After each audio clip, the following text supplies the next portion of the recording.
వేసవి సెలవులు వీకెండ్ తోడు కావడంతో ఆలయాలు కిటకిటలాడుతున్నాయి. తిరుమలలో శ్రీవారి భక్తుల రద్దీ అసాధారణ స్థాయిలో కొనసాగుతోంది. అటు శ్రీశైలం, భద్రాచలంలోనూ భక్తుల సంఖ్య భారీగా పెరిగింది.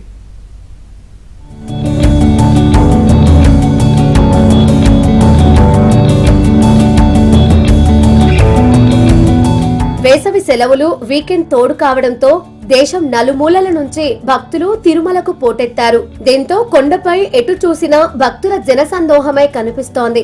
ప్రస్తుతం శ్రీవారి సర్వదర్శనానికి 24 గంటలకు పైగా సమయం పడుతోంది.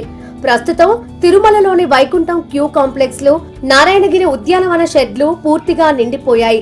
వేసవి సెలవులు ముగిసే వరకు తిరుమలలో ఇదే రద్దీ కొనసాగే అవకాశం ఉన్నందున భక్తులు సహకరించాలని టీటీడీ అధికారులు కోరుతున్నారు.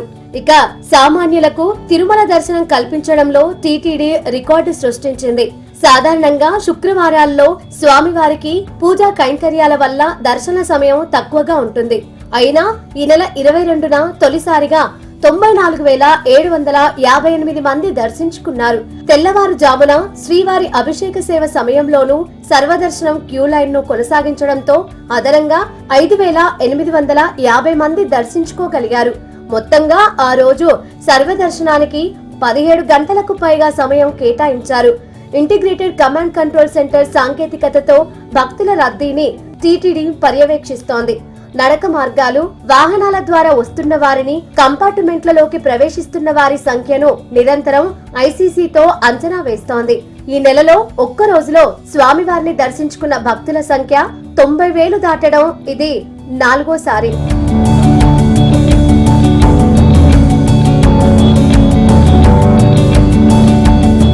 అటు శ్రీశైలం మల్లన్న ఆలయానికి భక్తుల రద్దీ పెరిగింది.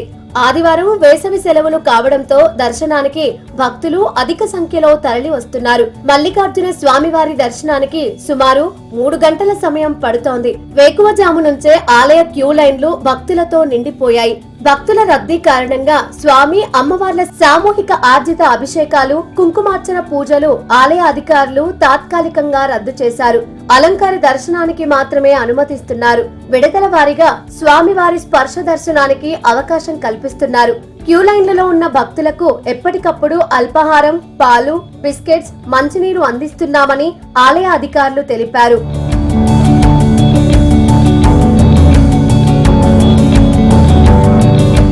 మరోవైపు దక్షిణ అయోధ్యగా పేరుగాంచిన భద్రాచలం శ్రీ సీతారామచంద్ర స్వామి దేవస్థానంకు భక్తులు పోటెత్తారు.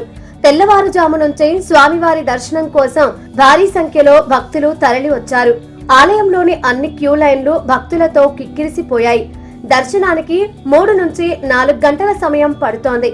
వేసవి సెలవులు ఆదివారం కావడంతో భద్రాచలం రామాలయానికి భక్తుల రాక పెరిగింది. తెలంగాణతో పాటు ఆంధ్రప్రదేశ్, ఛత్తీస్గఢ్, ఒడిశా రాష్ట్రాల నుంచి కూడా భక్తులు పెద్ద ఎత్తున భద్రాచలం తరలి వచ్చారు.